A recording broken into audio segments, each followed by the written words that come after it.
Bismillahirrahmanirrahim. Assalamualaikum warahmatullahi wabarakatuh.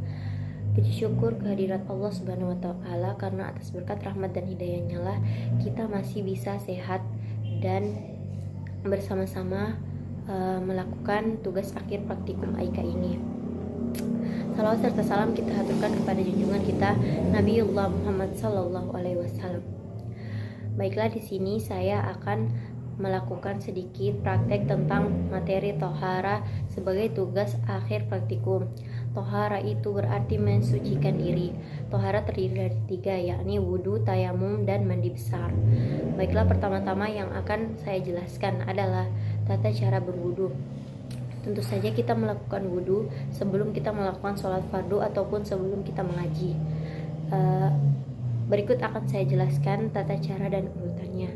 Pertama-tama mengucapkan basmalah, bismillahirrahmanirrahim. Setelah mengucapkan basmalah, jangan lupa niat di dalam hati untuk membersihkan hadas yang ada pada tubuh kita. Setelah itu yang kita lakukan adalah membasuh kedua telapak tangan sampai pada sela-sela jari sebanyak 3 kali. Setelah itu yang kita lakukan adalah berkumur-kumur, kemudian menghirup sedikit air, kemudian dikeluarkan lagi melalui hidung, dilakukan sebanyak 3 kali. Ini dilakukan untuk membuang kotoran-kotoran dan kuman yang ada pada hidung kita. Serta seperti hadis Rasulullah SAW, hidung adalah tempat bersarangnya syaitan, makanya kita melakukan namanya istinsyak atau menghirup sedikit air kemudian dikeluarkan lagi. Setelah itu yang kita lakukan adalah membasuh muka sebanyak 3 kali. Usap muka kita sampai ke bagian rambut-rambut halus. Setelah mengusap muka selama 3 kali, yang kita lakukan adalah mengusap tangan sampai ke bagian siku sebanyak 3 kali juga. Jangan lupa untuk melakukan semua urutan dari tangan kanan terlebih dahulu. Setelah itu yang kita lakukan adalah membasuh ubun-ubun sampai ke bagian tengkuk sini, kemudian balik lagi ke sini sampai ke telinga. Dilakukan sekali saja. Setelah itu yang terakhir adalah membasuh kaki. Jangan lupa membasuh kaki sampai ke bagian jari-jari kaki. Di bagian-bagian sela-sela kaki itu dilakukan juga sebanyak 3 kali.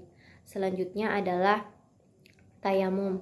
Tayamum dilakukan apabila tidak ada air untuk berwudu. Untuk tata caranya, pertama-tama mengucapkan basmalah, kemudian niat dalam hati sama seperti berwudu tadi.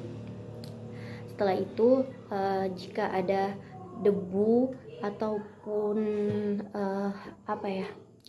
debu baik itu di dinding atau di kursi juga bisa. Semisal lagi kan tayamum itu apabila kita sedang dalam perjalanan jauh, kemudian tidak ada air ataupun air hanya dalam kadar yang sedikit, maka tidak diharuskan untuk berwudu dan diganti dengan tayamum. Tayamum ini hanya bisa dilakukan selama untuk 1 kali sholat saja.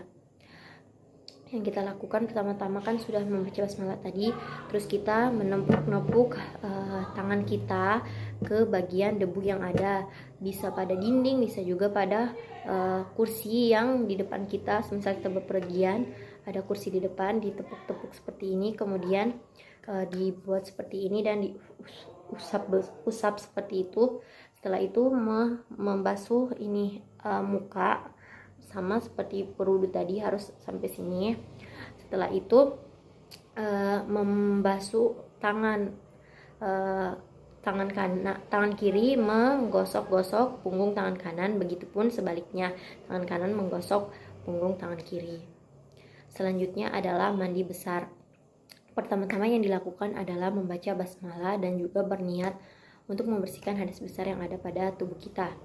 Setelah itu yang kita lakukan adalah mencuci tangan. Mencuci tangan sebanyak 3 kali. Setelah mencuci tangan, yang kita lakukan adalah membasuh bagian dubur dan bagian kemaluan sebanyak 3 kali.